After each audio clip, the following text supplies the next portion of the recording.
तो नमस्कार दोस्तों, आप सभी का स्वागत है हमारे इस पैरामेडिकल पॉलिटेक्निक और आईटीआई के यूट्यूब चैनल टोटल लर्निंग पे। तो दोस्तों आज हम लोग पॉलिटेक्निक, पैरामेडिकल और आईटीआई के दोस्तों इम्पोर्टेंट चैप्टर थर्ड, ठीक है, केमिस्ट्री का आज हम लोग चैप्टर थर्ड को करने वाले हैं, जिसमें आज हम लोग पढ़ेंगे रासायनिक बंधता यानी कि केमिकल बॉन्डिंग। तो आई होप दोस्तों आप सभी लोग इस वीडियो को पूरा एंड तक देखना। इसमें पूरा थ्योरी प्लस कॉन्सेप्ट आपको क्लियर हो जाएगा, क्योंकि इससे जितना भी न्यूमेरिकल क्वेश्चन, थियोरिटिकल क्वेश्चन आता है सब इसी से रहेगा। तो चलिए जल्दी से हम इस वीडियो को शुरू करते हैं। और शुरू करने से पहले आप सभी से एक रिक्वेस्ट है, यदि आप हमारे इस चैनल पर नए हैं, पहली बार हैं, तो इस चैनल को सब्सक्राइब कर लें, साथ ही बेल आइकन को ऑल कर लें। और जो लोग हमारे टेलीग्राम चैनल को नहीं ज्वाइन किए तो जाइए जल्दी से टेलीग्राम पे सर्च करिए टोटल लर्निंग और जुड़ जाइए क्लास और पीडीएफ के नोटिस के लिए, ठीक है। प्रत्येक पीडीएफ वहीं पे मिलता है टेलीग्राम पे ही। और डेली 8 बजे हमारा यूट्यूब पर लाइव सेशन चलता है ऑब्जेक्टिव का, तो उसको भी जरूर ज्वाइन करिएगा। तो चलिए हम लोग अब स्टार्ट करते हैं थ्योरिकल पार्ट। तो दोस्तों सबसे पहले हम लोग पढ़ेंगे संयोजकता यानी कि वैलेंसी क्या होती है। सबसे पहले इसको समझना, संयोजकता यानी कि वैलेंसी क्या होती है। वैलेंसी कहने का मतलब यहाँ पे देख लो, संयोजकता किसी तत्व की संयोजन क्षमता यानी कि कॉम्बाइनिंग कैपेसिटी को प्रदर्शित करता है। संयोजकता क्या करता है, कोई भी तत्व हो, चाहे हाइड्रोजन हो, चाहे लिथियम हो, चाहे ऑक्सीजन हो, किसी भी प्रकार का तत्व, लेकिन उसकी संयोजन क्षमता को क्या करता है, संयोजकता प्रदर्शित करता है, ठीक है। अब तो हम लोग कहते हैं किसी तत्व की संयोजकता हाइड्रोजन परमाणु की वह संख्या है जो उस तत्व के एक परमाणु के संयोग से करती है, ठीक है। वह तत्व का जो एक तत्व का परमाणु होगा वो संयोग करेगा किससे, उस तत्व के एक परमाणु से संयोग करेगा, ठीक है। किससे तुलना करेंगे, तो हाइड्रोजन का परमाणु से हम लोग यहाँ पे तुलना करेंगे वैलेंसी के लिए, ठीक है, संयोजकता के लिए। संयोजकता आप लोग समझ गए, संयोजन क्षमता को दर्शाने के लिए हम लोग क्या करते हैं, संयोजकता का यूज करते हैं, ठीक है। अब आपका एग्जाम में क्वेश्चन पूछता है कि संयोजकता है, संयोजकता में संयोजकता या संयोजकता में किस चीज़ का हम लोग यूज करते हैं, किस चीज़ का साझा होता है। तो यहाँ पे हम आगे में देखेंगे। देखिए अभी पूरा नहीं पढ़े संयोजकता के बारे में। देखिए संयोजकता कहता है संयोजकता का इलेक्ट्रॉनिक सिद्धांत। देखिए अब संयोजकता का सिद्धांत को देख लेते हैं। तो यहाँ पे कहता है यह सिद्धांत कौशल तथा लुईस ने सन 1916 में प्रतिपादित किया। और देखिए अब एग्जाम में क्वेश्चन पूछेगा कि संयोजकता का इलेक्ट्रॉनिक सिद्धांत किसने प्रतिपादित किया या कब किया। तो कब किया, तो 1916 में। कौन किया, तो कौशल तथा लुईस ने। ऑप्शन में 2 भी ऑप्शन रहेगा, ठीक है। संयोजकता के इलेक्ट्रॉनिक सिद्धांत का प्रतिपादन किसने किया, लुईस ने, गोल्डस्टीन ने, या चैडविक ने, या रदरफोर्ड ने। तो आप सभी को याद रहेगा लुईस, जिनको लुईस याद रहेगा लुईस मारेंगे, ऑप्शन में दिखेगा लुईस तो लुईस को टिक करिएगा, और जिनको कौशल दिखेगा तो वो कौशल को टिक करेंगे, ठीक है।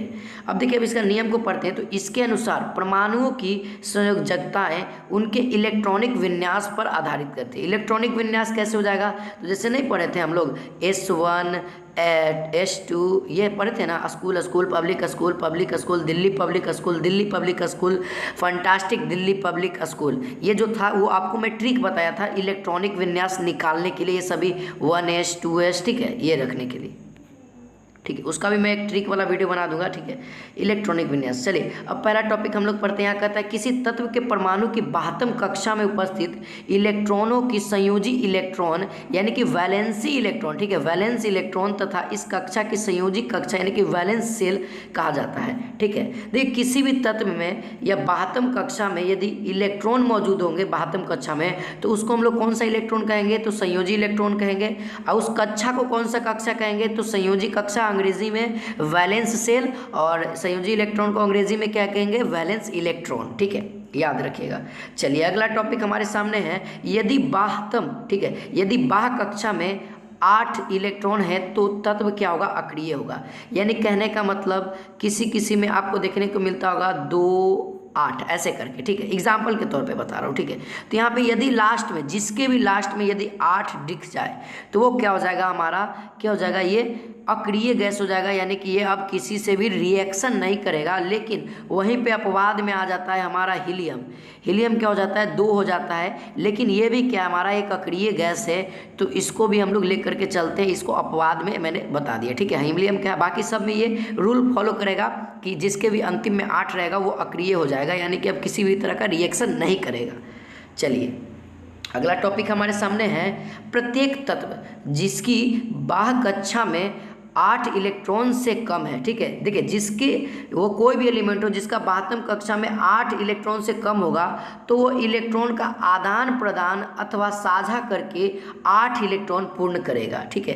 देखो अभी ये क्या होगा, जब भी रिएक्शन होगा, समझना, जब भी रिएक्शन होगा तो क्या करेगा, इलेक्ट्रॉन 8 से, कोई भी तत्व रहेगा जिसका 72 कक्षा में 8 से कम इलेक्ट्रॉन रहेगा तो वो क्या करेगा, एक दूसरे में रिएक्शन करेगा, एक एलिमेंट यहाँ एक एलिमेंट यहाँ, तो ये जब रिएक्शन करेगा एक दूसरे में तो इलेक्ट्रॉन का आदान प्रदान करेगा।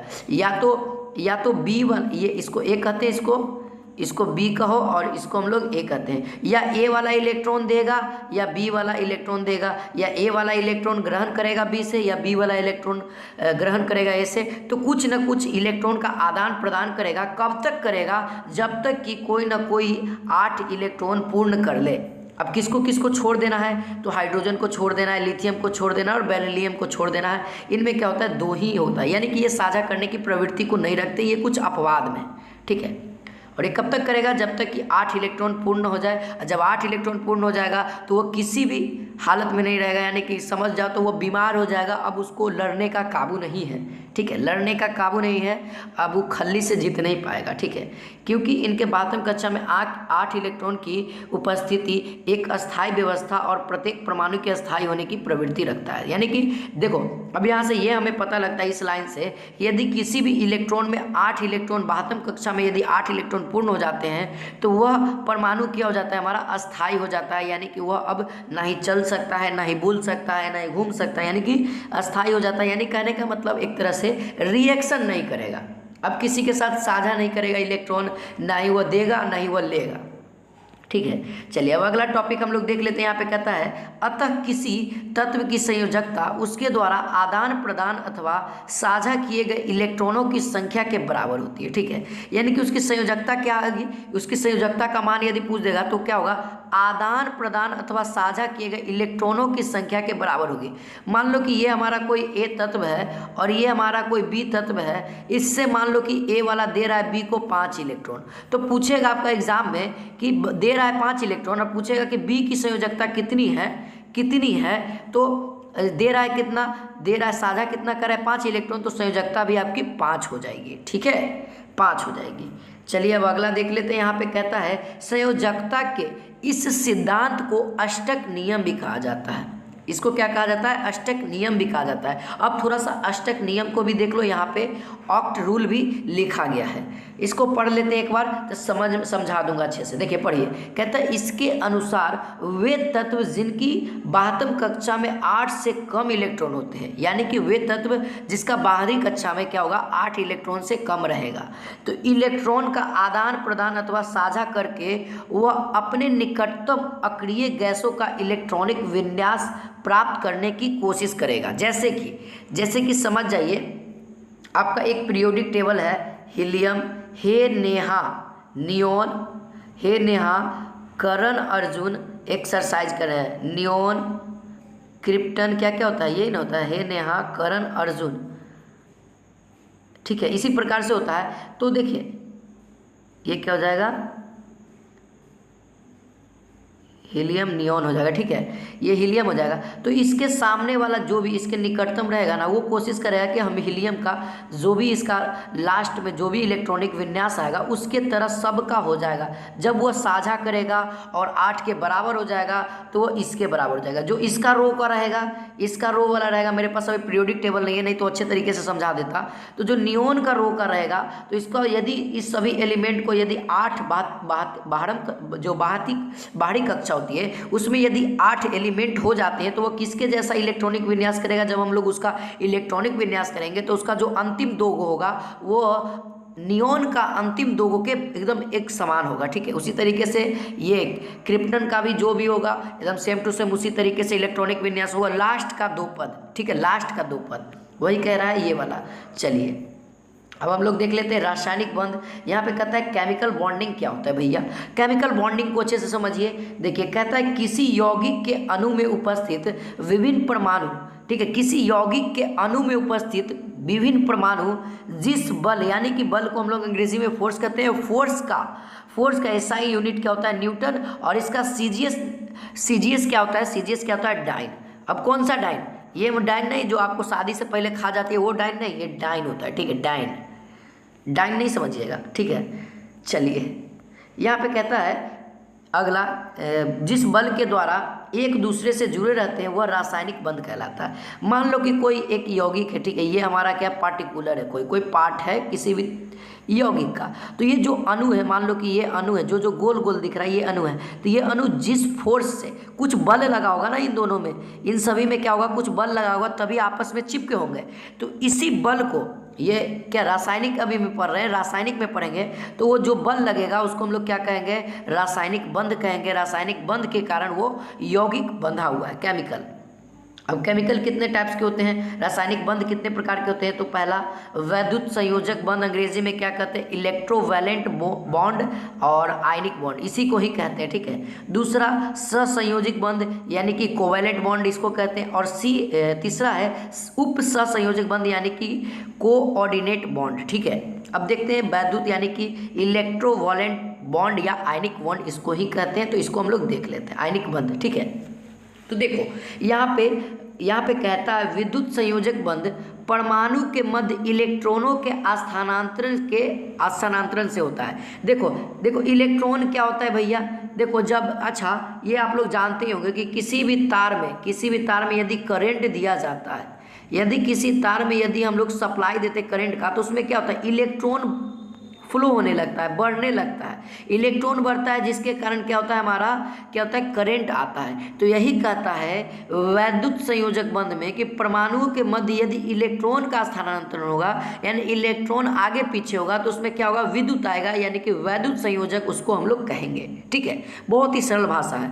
देखो अब इसका आगे पढ़ते हैं। जब एक परमाणु से दूसरे परमाणु में इलेक्ट्रॉन का स्थानांतरण होता है तो इलेक्ट्रॉन त्यागने वाले परमाणु पर धन आवेश होता है और इलेक्ट्रॉन ग्रहण करने वाले परमाणु पर ऋण आवेश आता है। अब इसको समझना कि मान लो कि ये कोई ए तत्व है, अब ये क्या कर रहा है, इलेक्ट्रॉन हमारा कैसा चार्ज होता है, ये सभी को पता है कि नेगेटिव चार्ज होता है। यदि इस पे अभी बराबर है, अभी जितना इलेक्ट्रॉन है उतना ही प्रोटॉन है। अब इसमें क्या हो रहा है, एक इलेक्ट्रॉन और आ गया, तो यहाँ पे क्या हो गया, एक इलेक्ट्रॉन बढ़ गया, और यहाँ पे अभी क्या है, प्रोटॉन 0 है। तो यहाँ पे किस चीज़ का ज़्यादा चार्ज हो जाएगा, कौन ज़्यादा बड़ा है, तो इलेक्ट्रॉन बड़ा हो गया, तो इस पर कौन सा चार्ज आ जाएगा, माइनस आ जाएगा। और वही यदि हम लोग बात करें, यदि ए पे अभी क्या है, अभी दोनों 0 0 है, अभी क्या है, प्रोटॉन भी 0 इलेक्ट्रॉन भी 0 है। यदि ये क्या किया, प्रोटॉन ले लिया, ठीक है, यदि मान लो कि ये इलेक्ट्रॉन दे दिया, क्या किया, इलेक्ट्रॉन दे दिया, यानी कि माइनस ई हो गया, और एक प्लस में पी है, केवल 0 में है, तो कौन बड़ा है, प्लस वाला बड़ा होगा। जो एक है कि कर्जा में है, एगो बिना कर्जा में है, तो कौन बड़ा हुआ, बिना कर्जा वाला बड़ा हुआ। तो इस पे पॉजिटिव चार्ज है, इस पे नेगेटिव चार्ज है, तो जो बड़ा होगा उसी पे पूरा पे चार्ज आ जाएगा। तो यहाँ पे जो है प्रोटॉन बड़ा हो गया, तो प्रोटॉन पे पॉजिटिव चार्ज होता है, और ए पे पूरा क्या हो गया, पॉजिटिव चार्ज हो गया, ठीक है। चलिए आपका एग्जाम में पूछेगा ऑब्जेक्टिव घुमा के कि मान लीजिए किसी भी तत्व से या एलिमेंट से क्या हुआ, इलेक्ट्रॉन को निकाल लिया जाता है, तो उस तत्व पे कौन सा चार्ज होगा, इलेक्ट्रॉन को निकाल लिया जाता है, यानी कि क्या हुआ, प्रोटॉन बड़ा हो गया, इलेक्ट्रॉन कर्जा में चल गया, निकल गया, तो आओ माइनस में हो गया, तो क्या हो गया, उस पर पॉजिटिव चार्ज हो गया, ठीक है। तो यही बात है। चलिए अब हम लोग पढ़ते हैं सहसंयोजक यानी कि कोवैलेंट बॉन्ड को। कोवैलेंट बॉन्ड कहता है यहाँ पे कि यह बंध परमाणुओं यानी कि समान हो चाहे असमान हो, ठीक है, परमाणुओं के मध्य परस्पर समान इलेक्ट्रॉनों की साझेदारी होती है, ठीक है। समान इलेक्ट्रॉन कहने का मतलब, देखो समान या असमान पहले ही बता दिया है, ठीक है। इलेक्ट्रॉनों का, जैसे कि यदि 2 इलेक्ट्रॉन हो रहा है तो 2 ही इलेक्ट्रॉन की साझेदारी होगी। आगे पढ़ते हैं। जिन यौगिकों में इस प्रकार के बंध पाए जाते हैं उन्हें सहसंयोजी यौगिक यानी कि कोवैलेंट कंपाउंड भी कहते हैं, ठीक है। यानी कि जैसा इस प्रकार का, यानी कि समान इलेक्ट्रॉन की साझेदारी होगी, 2 ही इलेक्ट्रॉन जाएगा, 2 ही प्रोटॉन आएगा, तो वो 2 ही इलेक्ट्रॉन निकलेगा, 2 ही इलेक्ट्रॉन को ले सकता है, तो उस प्रकार के हम लोग क्या कहेंगे, सहसंयोजक बंध कहेंगे, ठीक है। देखो आगे देखोगे तो समझ में आ जाएगा, आगे पढ़ेंगे तो अभी पूरा समझ में आ जाएगा। जिन यौगिकों में इस प्रकार के बंध पाए जाते हैं उन्हें सहसंयोजी यौगिक कहते हैं, और तथा यौगिक में एक परमाणु के द्वारा साझे में प्रयुक्त इलेक्ट्रॉनों की संख्या को उस तत्व की संयोजकता कहते हैं। ठीक है, जितना भी इलेक्ट्रॉन, मैंने बताया ना संयोजकता क्या होता है, जो जितना भी इलेक्ट्रॉन को साझा होगा उतना ही उसका क्या होगा, संयोजकता भी होगा, और यहाँ पे सहसंयोजकता भी वही होगा। ठीक है, परमाणु के द्वारा साझे में प्रयुक्त इलेक्ट्रॉनों की संख्या ही उस तत्व की क्या होगी, सहसंयोजकता भी होगी। संयोजकता तो होती है लेकिन अब सहसंयोजकता भी होगी, तो इसको भी याद रखना है। चलिए अब आगे इसका टॉपिक पढ़ते हैं। कहता है जब दो परमाणु परस्पर एक या दो या तीन इलेक्ट्रॉनों का साझा करते हैं तो बनने वाले सहसंयोजक बंध क्रमशः एकल बंध, द्विबंध और त्रिबंध कहलाते हैं। जैसे यदि एक इलेक्ट्रॉन का साझा करेगा तो वह एकल बंध बनाएगा, यदि दो इलेक्ट्रॉन का साझा करेगा तो द्विबंध यानी कि डबल बॉन्ड बनाएगा, यदि तीन इलेक्ट्रॉन का साझा करेगा तो वह ट्रिपल बॉन्ड बनाएगा यानी कि त्रिबंध बनाएगा। ठीक है, अब देखते हैं इन्हें क्रमशः ये वाला बॉन्ड, ये डबल बॉन्ड और ये ट्रिपल बॉन्ड द्वारा प्रदर्शित करते हैं। इन बंधों की व्याख्या सर्वप्रथम लुईस ने 1919 ईस्वी में किया था। आपको पता है संयोजकता का सिद्धांत का प्रतिपादन किसने किया था, तो लुईस ने 1919 ईस्वी में, याद रखना। चलिए अब देख लेते हैं सहसंयोजक के दो प्रकार है। पहला अध्रुवीय सहसंयोजक और एक होता है ध्रुवीय सहसंयोजक। तो हम लोग पहले अध्रुवीय यानी कि नॉन पोलर कोवैलेंट बॉन्ड को समझ लेते हैं।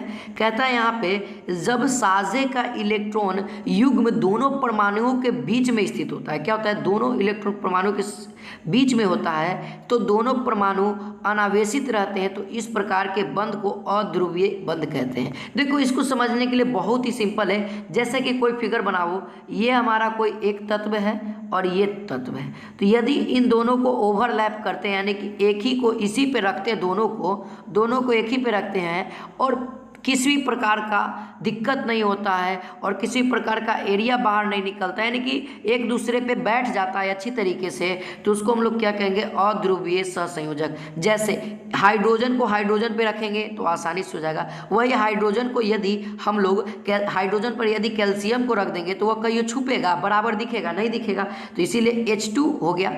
H प्लस H करेंगे तो H2 बनेगा, उसी तरीके से Cl प्लस Cl2 हो जाएगा, I2N2। ठीक है, सबका एलिमेंट को, वही ध्रुवीय में क्या हो जाएगा, यहाँ पे ध्रुवीय में जस्ट इसी का उल्टा हो जाएगा, हाइड्रोजन प्लस ये, इसका देखो डेफिनेशन अलग है, समझने के लिए मैं अलग बता रहा हूँ। जब सहसंयोजक बंध दो असमान परमाणुओं के बीच बनता है, देखो उस समय समान परमाणु था, अब असमान परमाणु के बीच बन रहा है, तो साझे का इलेक्ट्रॉन युग्म दोनों परमाणुओं के बीच स्थित न होकर अधिक विद्युत ऋणी तत्व की ओर विस्थापित हो जाता है, जिससे वह परमाणु पर आंशिक ऋण आवेश तथा दूसरे परमाणु पर आंशिक धन आवेश आ जाता है। ये देखो जहाँ से इलेक्ट्रॉन निकलेगा वहाँ पर तो पॉजिटिव चार्ज होगा और जहाँ पे इलेक्ट्रॉन जाएगा वहाँ पे तो नेगेटिव चार्ज होगा, ये तो आपको कंफर्म होना चाहिए।